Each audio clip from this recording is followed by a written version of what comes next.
So I sat down at this park one day to have a drink. It wasn't an alcoholic beverage. It was like the one I was having right now, a fruit smoothie. And it was a peaceful afternoon. Not much was going on. One or two birds were fighting. I heard one bird say to the other, "Hey, listen, give me back my painting." What? I couldn't picture how this conversation would have started. I got to this point now. I didn't knew birds painted like this. Anyway, it was a reasonably okay evening. And the sun was setting. A lady came over with her dog, and I had no dog with me, But for some reason, her dog was coming over all excited, and she, like the dog, was like, she started coming over very excited too. So in my mind, I'm like, what's all of this excitement about? I thought they found some money. And they was like coming to say, "Hey, sir, we found your money." But they came over, this dog was trying to lick on me. I was like, "Hey, I don't like dogs like this, man." But a funny thing happened. This dog spoke to me, Now, animals speak to me all the time. I hear them, I see what they're up to, They're a bunch of assholes like everybody else. But when I say spoke to me, I mean, what this dog said to me had meaning, He said, "Yo, you remember that frog from the back of your house last week, Thursday? I almost shit my pants, because I live by myself, far away from the city. And nobody see or know what I be up to, So, yeah, I was like, I didn't say nothing. I was shocked. He said, "Remember that frog? Remember that frog?"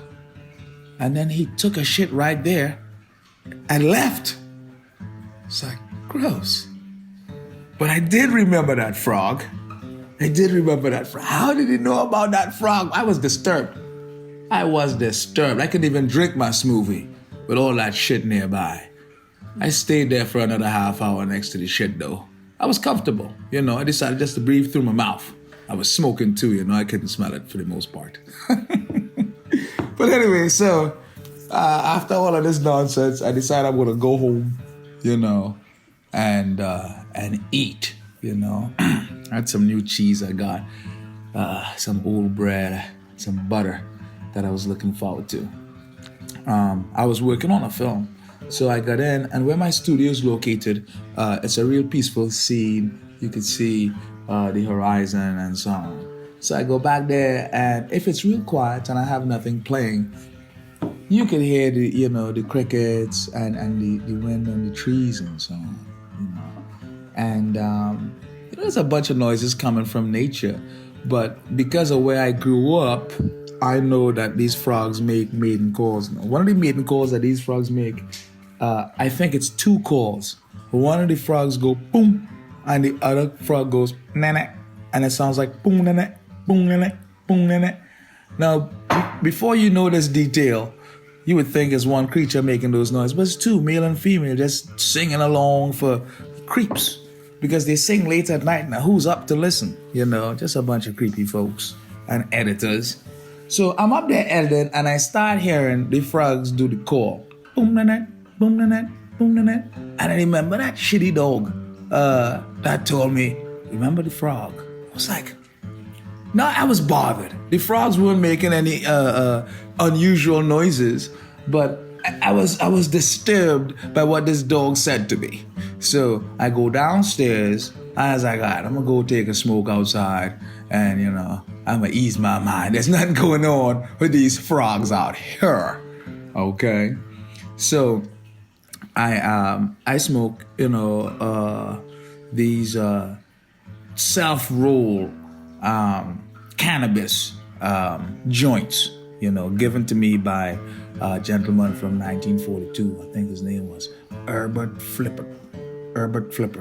I think that's what his name was. Anyway, so on stressful days and evenings, or just for any reason, I'd be smoking this. So I light one up, okay? I look down under some branches, and there was a little glow coming from a little shrubbery. So I got like these light lantern flies or whatever they call. I go down there to investigate. Now, as I get closer to the light, I'm hearing the noise of the frog mating getting louder and louder. Boom, na, boom, na, boom, na, boom, na, boom, na. So I'm getting up to the shrubbery and the light, and I'm starting hearing a little bit of a shuffle, a little bit of a little movement, and it was rhythmic. It was rhythmic, you know. So with the boom, na, there's a little shuffle, a little drag. So you know, I dropped my spliff. I didn't even know. I started walking down there. I'm hearing this noise. I'm spellbound, you know. So I gotta see what's in there. I get down on my belly. Now I'm crawling. I gotta be what's going on the inside of this situation. I'm crawling. I'm getting up there. I start to see a little bit of shaking in some branches and some leaves. I'm like, oh, goddamn, what's going on in here? You know? So I'm crawling and I look and it looks like a leg, a foot, a frog leg. I'm like, so now I jump into the scene. You know, like, boom, enough. I could see what's going on here and I jump. And what I saw that stopped happening, I did shit myself. I did. I'm not ashamed to say it happened. It happened.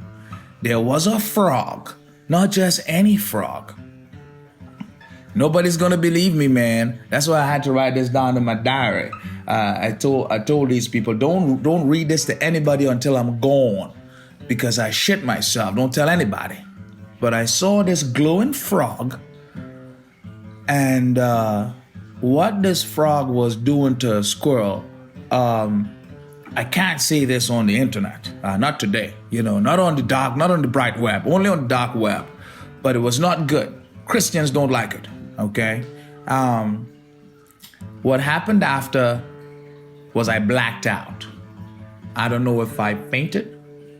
I don't know if something magical happened, but I blacked out and I had a dream. It was the craziest dream ever. Deep under the earth, there are these tiny caverns. And about 2 million years ago, there were a race of frogs. These frogs had a political squabble. One group of frogs wanted to marry outside of their race. And another group of frogs were like, you gotta marry inside the frog race. You can't be chasing birds. So this young prince frog decided, nah, I like squirrels, okay? And he started this whole revolution. Freedom of speech, freedom of choice, FGBTQ. That's FrogGBTQ back in those days.